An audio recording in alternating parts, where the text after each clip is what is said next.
سمندان نفسہ وعمل لما بعد الموت، فرمایا عقل مند انسان وہ ہے جو اپنے نفس کا محاسبہ کرے اور موت کے بعد آنے کی تیاری کرے، چونکہ ہر انسان کو اس راستے سے گزرنا ہے۔ دو ذمہ داری جو ہم سب کے ذمہ ہے اس کو ہمیں کرنا ہے اور اس کو لے کر کے آپ جائیے۔ ایک تو یہ ہے کہ ہمارا دو رشتہ ہے، ایک تو خونی رشتہ ہوتا ہے، بھائی کا، بہن کا، چچا کا، رشتے کا خونی رشتہ۔ اس کے علاوہ ایک اس سے بھی بڑا رشتہ اللہ نے ہمیں دیا، انما المؤمنون اخوہ، ایمانی بھائی،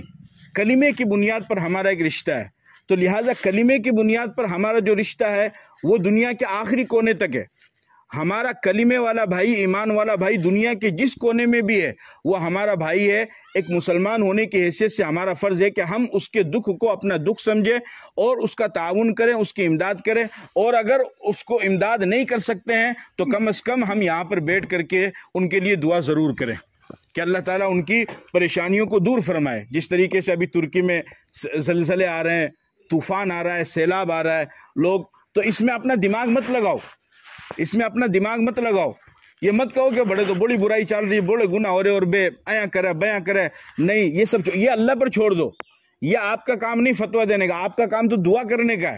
کل کے دن یہ حالات جب آپ کے اوپر آئیں گے تب آپ کیا کہو گے،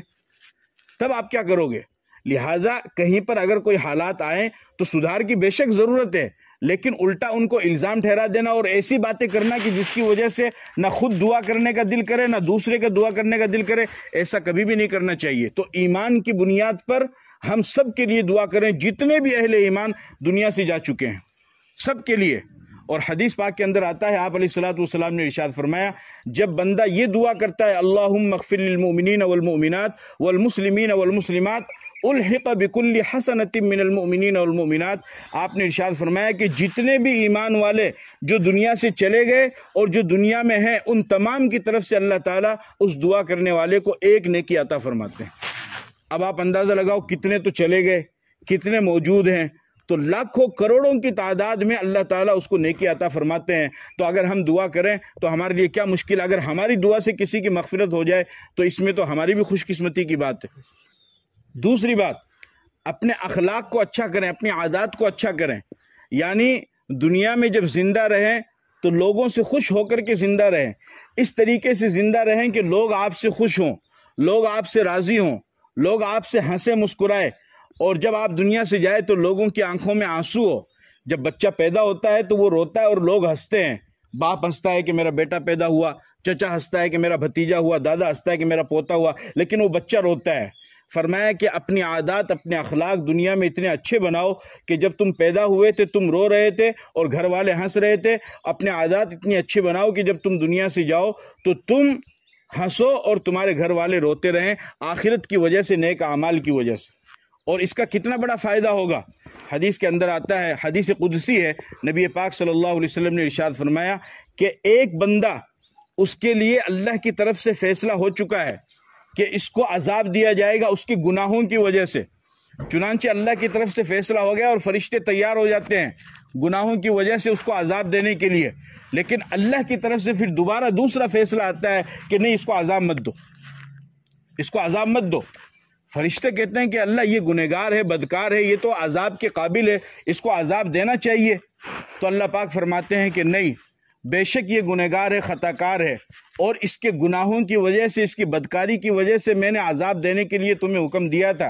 لیکن جب یہ انسان دنیا سے چلا گیا، مر گیا، تو اب اس کے گھر میں کچھ لوگ پیچھے بیٹھے ہوئے ہیں اور وہ یہ کہہ رہے ہیں کہ فلاں حاجی صاحب بہت اچھے آدمی تھے، دوسرا کہہ رہا ہے کہ فلاں حاجی صاحب جن کا انتقال ہوا بہت نیک آدمی تھے، انہوں نے میرا تعاون کیا تھا، انہوں نے میری بچی کی شادی میں میری مدد کی تھی، انہوں نے فلاں ٹائم پر میری مدد کی تھی، انہوں نے فلاں ٹائم پر میرا قرضہ اتارا تھا۔ تو اللہ پاک فرماتے ہیں کہ بے شک یہ بندہ میری نظر میں یہ گنہگار تھا، خطا کار تھا، لیکن میرے بندے اس کے بارے میں گواہی دے رہے ہیں کہ یہ اچھا آدمی تھا جس کا انتقال ہو گیا ہے، لہٰذا فرشتوں میں اپنے فیصلے کو واپس لیتا ہوں اور اپنے بندے کے فیصلے کو میں آگے رکھتا ہوں، اور میرے بندوں کے اچھا کہنے کی وجہ سے میں اس کا عذاب کو ٹال دیتا ہوں اور اس کے لیے مغفرت کا اعلان کر دیتا ہوں۔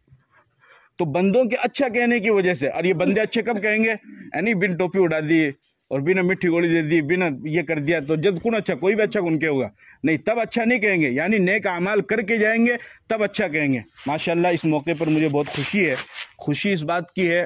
ویسے تو یہ غم کا ہی موقع ہے، لیکن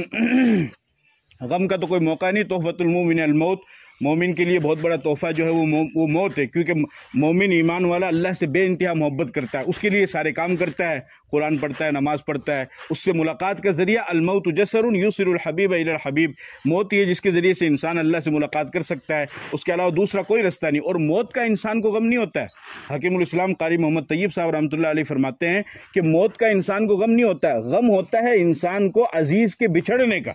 کہ بیٹے کو غم ہوتا ہے کہ یار میرا باپ چلا گیا، باپ کو غم ہوتا ہے کہ یار میرا بیٹا چلا گیا، بیوی کو غم ہوتا ہے کہ میرا شوہر چلا گیا، شوہر کا غم ہوتا ہے کہ میری بیوی چلی گئی۔ موت کا نہیں، بلکہ اگر کسی انسان کو اچھی موت آئے، سجدے کی حالت میں موت آئے، قرآن کی تلاوت کرتے ہوئے موت آئے، تو ہر انسان یہ تمنا کرتا ہے کہ اللہ مجھے بھی ایسی موت دینا، کرتا ہے کہ نہیں کرتا ہے؟ تو موت اگر بری چیز ہوتی تو تمنا کیوں کرتا ہے؟ تو وہ جو غم ہوتا ہے وہ عزیز کے بچھڑنے کا ہوتا ہے، موت کا غم نہیں ہوتا ہے، لیکن وہ بھی کچھ دن رہتا ہے۔ اس کے بعد میں فرمایا وبشر الصابرین، اللہ تعالیٰ صبر کرنے والوں کو خوشخبری دیتا ہے کہ اگر انسان صبر کر لے تو اللہ تعالیٰ اس کے لیے مغفرت کے اور جنت کے فیصلے فرما دیتا ہے۔